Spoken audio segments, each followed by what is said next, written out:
ओम गुरु ब्रह्मा गुरु विष्णु गुरुदेव महेश गुरु साक्षात्कार पर ब्रह्म तस्मै श्री गुरुवे नमः वीरभद्र भद्रकाली माता नमो नमो लोक माता पिता पार्वती परमेश्वर ओम जय सीताराम जय वीरभद्र प्रसाद नमो नमः ఈరోజు మన రాజకీయాలు చెప్తుంటే చాలా చిత్ర విచిత్రమైనవి చూపిస్తున్నాడు మన నాన్న వీరభద్రుడు. ఎందుకంటే మనం నమ్మము, అందరినీ దేవుళ్ళకు గుడ్డిగా నమ్మడము, నాయకులను గుడ్డిగా నమ్మడము ఇదొక అలవాటు అయిపోయింది. మనం కొలిచే దేవాలను అవమానం చేసినా పర్వాలే, మనం కొలిచే దేవాల గుళ్ళోని ఎన్ని సమస్యలు తెచ్చినా పర్వాలే. ఈరోజు టీటీడీలో చైర్మన్ కానీ మిగతా సభ్యులు కానీ ఏ రకానికి వర్గానికి చెందిన వాళ్ళు ఉంటారు, ఏ వాళ్ళు వ్యక్తిగత విషయాలేమి, అసలు వాళ్ళు ఏ మతస్థులకు చెందిన వాళ్ళు, అన్య మతస్థుల ఏమి, అటువంటి వాళ్ళందరికీ పదవులు కట్టిపెట్టి తిరుపతి మీద పెత్తానం ఏంద్రా నాయన.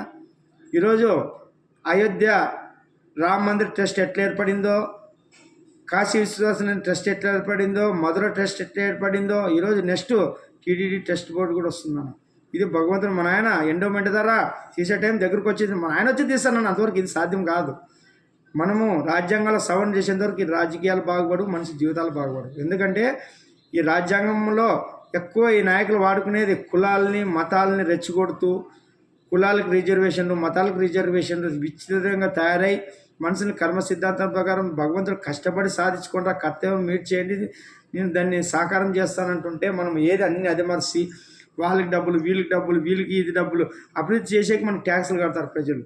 ఈరోజు విద్యాలయాలు ఎట్లుండాలా, కార్పొరేట్ విద్యాలయాలకు ధీటుగా ఉంటే ఒక కూలోడు రిక్షావాడు ఎందుకు ప్రైవేట్ స్కూల్కి పంపిస్తాడు? నాణ్యమైన టీచర్లను పెట్టి మంచి డెవలప్ చేసుకుని సదుపాయాలు కల్పిస్తే ఎట్లా డెవలప్ కాదు. అక్కడ ఖర్చు పెట్టండి అంటే ఇప్పొద్దు అమ్మబడి పథకాల ద్వారా దాని ద్వారా 2,80,000 కోట్లు దాదాపు పంచినామంటే హాస్పిటల్ కట్టండి, దీనికి మళ్ళీ ఆరోగ్యశ్రీ ద్వారా ఇంకా పథకాల ద్వారా 20 లక్షల కోట్ల వరకు ఖర్చు పెడతామంటే అవన్నీ పెట్టకుండా ప్రతి ఒక్కటి వైద్యం జరగాల. పెద్ద విశాలమైన హాస్పిటల్ 1, 2, 3 రకరకాలు డివైడ్ చేసి కొన్ని సర్జరీలకి, కొన్ని ట్రీట్మెంట్కి, కొన్ని మామూలు ఓపీ మాదిరిగా చిన్న చిన్న వ్యాధి జ్వరము దగ్గు పసుపు ఇట్లా డివైడ్ చేసి కట్టి ఒక్కొక్క నియోజకవర్గం ఇప్పుడు 175 నియోజకవర్గాలకు 175 ఆదివారంలో ఒకటి కడితే మొత్తం చుట్టుపక్కల వస్తారు. మంత్రాలయం కడితే అక్కడ ఒకటి నియోజకవర్గంలో అక్కడ చుట్టుపక్కల వాళ్ళు వస్తారు. ఎమ్నూరు కడితే ఇటువంటివి చేయండి రా నాయన. ఉచిత విద్య ఉచిత వైద్యం అంటే ఇది, అంతేగాని మేము ఏదో డబ్బులు ఇస్తున్నాము గెలిపించి కాదు. పనిలో చూపించండి. డబ్బు ఎవరు చేతికి ఇవ్వకూడదు, కర్మ సొమ్ము ఇది. వ్యక్తులు తింటే కడుపు కంటదు. ఈ సొమ్ము ప్రజలకే అందాలా, ఈ ప్రజలకే ఉపయోగం పడాలా. సేవల ద్వారా చేతికిస్తే ఇట్లా వచ్చి అట్లా పోతాయి. కర్మ సొమ్ము రా, ఇది ఇచ్చే హక్కు ఎవరికి లేదు. భగవంతుడు భూమి ఇచ్చినాడు, బతకరా అంటే అమ్ముకొని తింటే ఏదో అమ్ముకుంటే మన వ్యక్తిగతం, అంతేగాని ఆక్రమించుకొని కబ్జాలు చేసుకొని ఉంటామంటే ఏ మాటలు సాగు ఇప్పుడు అప్పలాగా. చాలా తస్మా జాగ్రత్తనా.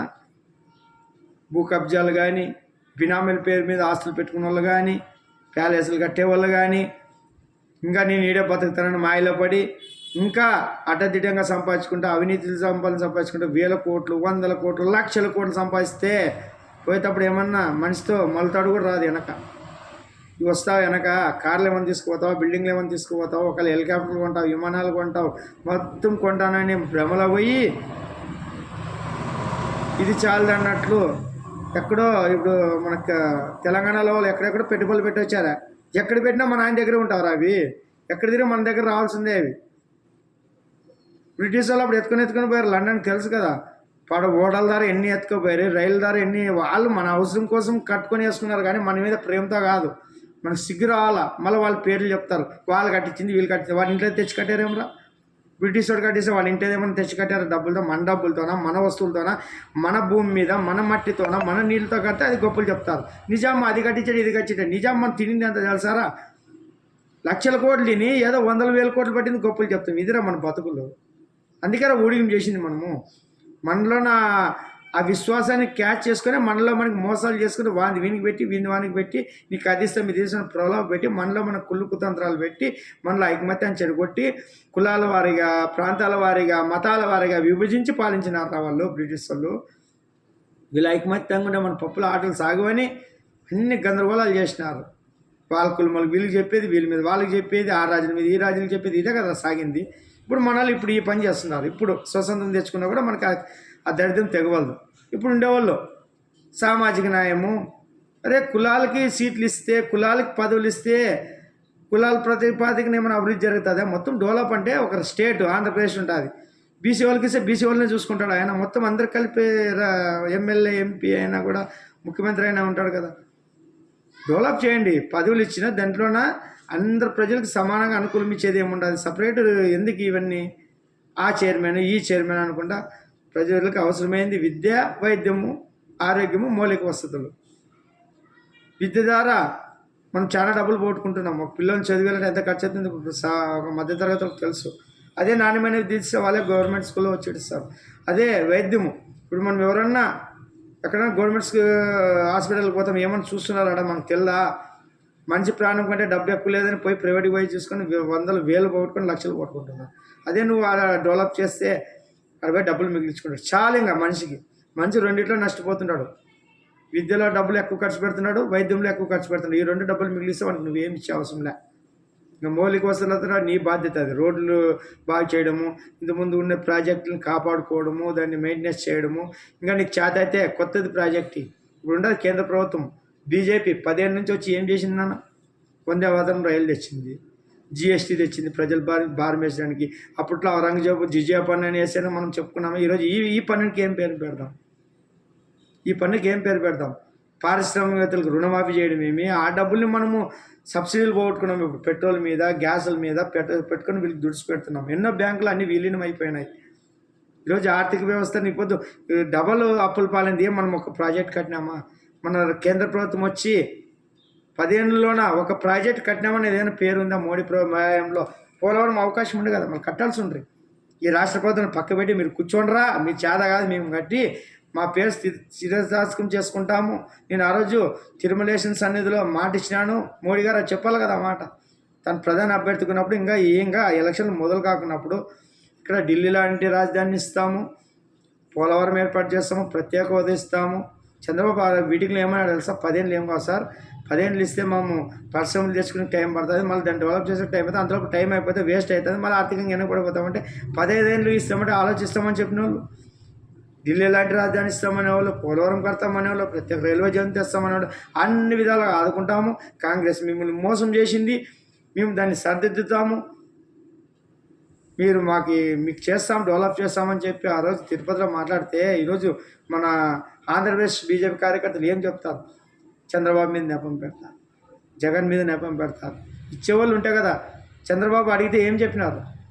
ఆయోగ్ ద్వారా, నీతి ఆయోగ్ ద్వారా ఇవన్నీ సాధ్యం కాదు, నీకు ఇస్తే మళ్ళీ వేరే వాళ్ళకి ఇవ్వాలా ప్రత్యేక హోదా.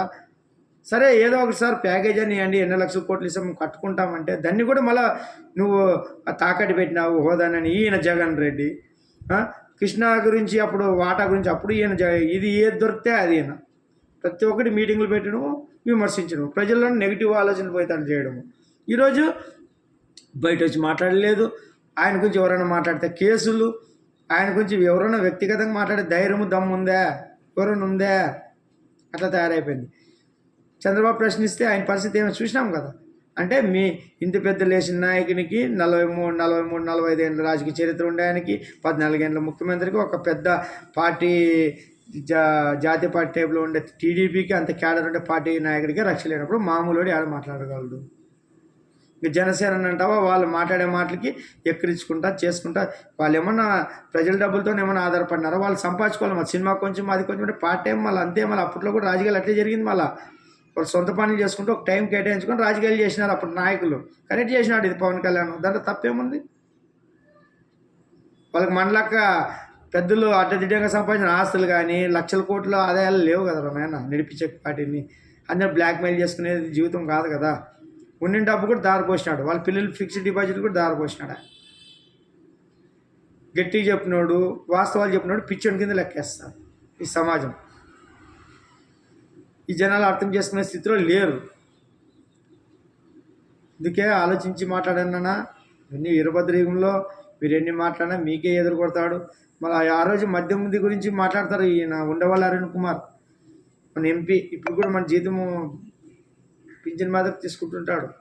అవునయ్యా జగన్, అప్పుడు నన్ను చంద్రబాబు ప్రశ్నించినాను, ఇది 18 రూపాయలు పడేది 50 రూపాయలకి ఎట్లా అమ్ముతారు, ఇంత డబ్బులు ఎట్లా తింటారు ట్యాక్సుల ద్వారా, ప్రజల మీద భారం మోపారన్నప్పుడు మళ్ళీ ఇప్పుడు నువ్వు 250 300 బూమ్ బూమ్ అన్ని రకరకాల రేట్లు పెరిగినవి, నువ్వు ఎట్లా పెంచుతున్నావు, నువ్వు అసలు నాణ్యత లేదు, లోపాలు ఉన్నాయి దీంట్లోనే, తాగి చాలామంది కిడ్నీలు చెడుతున్నాయి, లివర్లు చెడుతున్నాయి, మళ్ళీ ఆయన ప్రశ్నించే ఉండవల్లి అరుణ్ కుమార్ ఎక్కడ పోయినారు, ఊసరవెల్లి గారు ఎంతసేపు ఉన్నా మార్గదర్శి మీద పడు. మార్గదర్శి మనకి ఏమన్నా వచ్చేదే పోయేదా నాన్న?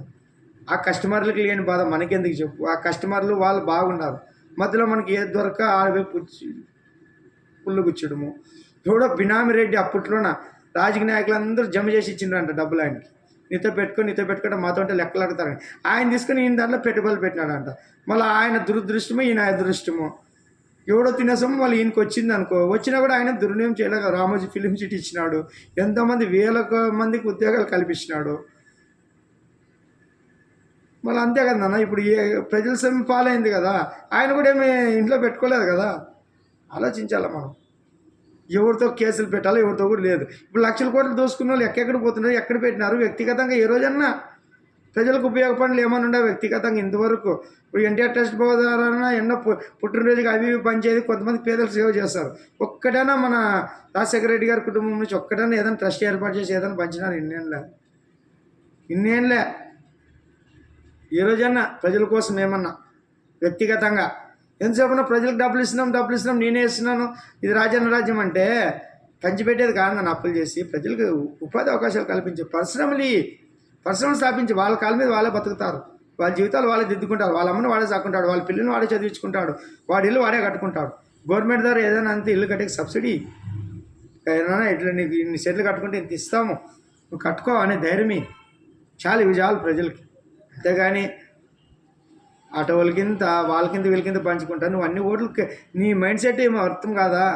ఆ రోజు ఎమ్మెల్సీ ఎన్నికల్లో పట్టభద్రులు ఓడిస్తే ఆ రోజు ఏమన్నాడు మన సజ్జల గారు, మా ఓట్లు ఇవి కాదు మా వేరే ఉండవంటే మళ్ళీ దొంగ ఓట్లన్నీ బయటకు వచ్చి కదన్నా ఏ వదులుతాడు? వీరభద్రుడు నన్ను ఉండేది ఆయన, అన్నీ నువ్వు ఏం చేసినా 1కి 10 రెట్లు ఇస్తాడు. ఆ రోజు చంద్రబాబు గారిని అరెస్ట్ చేసి అవమానం పాలు చేయాలని చూస్తే నీరాజనం పట్టినారు జనాలు. ఎవరైనా చనిపోతే ఆ నీరాజనాలు చూసినాం, ఆ నాయకుడు ఇట్లా తోపు తురుమని మళ్ళీ మనం చూసినాం కదా. బతుకుండగానే ఆయన చూసి ఆయన ఏమన్నాడు, 70 ఏళ్ళ వృద్ధుడు ఈరోజు ఒక ఈ యువకుల్లాగా ఎట్లా చెల్లించుకొని ఎట్లా పాదయాత్రలు చేస్తున్నావు, ఎట్లా చేస్తున్నావు చూడు మీటింగ్లు. నువ్వు వచ్చి బయటకు వచ్చి మాట్లాడుతున్నావు ఏ రోజైనా? నువ్వు సమాధానం చెప్పినా, నేను ఇది కట్టినాను, ఇది చేసినాను చెప్పు. మరి నేను చెప్పిన ప్యాలెస్లో ఉండాలా, మళ్ళీ ఇది చాలు కాలేదని ఋషికొండలో ప్యాలెస్ కావాలన్నా, అది మన అయింది నాన్న భూమి, ఇది వీరభద్రుని స్వామిది నాన్న, సాక్షాత్ శివపార్వతులు నాన్న. ఋషికొండలు ప్రకృతి ఇచ్చిన వరం, అది పర్యావరణ ప్రాంతం, అది పర్యావరణ కేంద్రము. అటువంటి కాడ నువ్వు ఎన్ని రోజులు దాన్ని ముచ్చి పబ్లిసిటీ ఇవ్వకుండా కాపలాలు పెట్టి ఈరోజు పోలవరం కాడ కూడా సందర్శకులు ఎవరైనా పోతున్నారన్నా? ఆ రోజు చంద్రబాబు గారు బస్సు పెట్టి భోజన ఏర్పాట్లు చేస్తే దాన్ని ఎక్కిరించినావు. పనులు చేస్తుంటే ఉల్లాసపరచాలా, ప్రజలకు ఇంకా చైతన్యవంతులై ఇంకా విరాళాలు వచ్చి ఈ విధంగా చేయాలి. కానీ మనము దాన్ని ఎక్కిరించుకొని ఇప్పుడు నువ్వు రివర్స్ టెంట్ ద్వారా ఎంత డబ్బులు మళ్ళీ ఖర్చు పెట్టి ఎవరికి పెట్టినావు? ఆ కాంట్రాక్టర్ ఎవరు, ఎందుకు డబ్బులు పెట్టి ఇంతవరకు పని ఎందుకు సాగలేదు, ఎందుకు చేయడం లేదు? నిన్న మాట్లాడాలంటే దాన్ని కూడా ఒక్కొక్కళ్ళు. అందుకే మనం ఆలోచించాలా. ఊరికే ఇప్పుడు మాట్లాడే ఎమ్మెల్యేలు అందరూ మీరు పదవి ఇస్తే ఎవరు ఎంత గట్టిగా మాట్లాడితే 10 రోజులు నింద కూడా వచ్చేసింది మీకు. ఈరోజు మిగతా కార్యకర్తలు కూడా ఆలోచించాలి, మీరు కూడా ఆలోచించాలా. మీరు కూడా మనుషులే, మీకు ఒక దైవత్వం అనేది నమ్ముకుని ఉంటారు. ఆ భగవంతుని మీద ఒకసారి తలుచుకొని అంతర్ముఖంగా ఆలోచిస్తే ఎవరు నీతివంతులో, ఎవరు నిజాయితీపరులో, ఎవరికి ఊడిగం పెడుతున్నామో, ఎవరికి ఇది కడుతున్నామో, ఎవరు డబ్బులు ఎవరు ఖర్చు పెడుతున్నారు, ఎవరు మాయ చేస్తున్నారో, ఇంత డబ్బులు ఎక్కడ వస్తాయి? ఒక మామూలు సామాన్యుడు ఎంత కష్టపడితే ఎంత డబ్బులు వస్తాయి? ఇన్ని వేల కోట్లు లక్షల కోట్లు ఈరోజు ఇంత డబ్బు ఎక్కడ పోతుంది? ఏం చేస్తున్నారు, ఏం మాయ చేస్తున్నారు?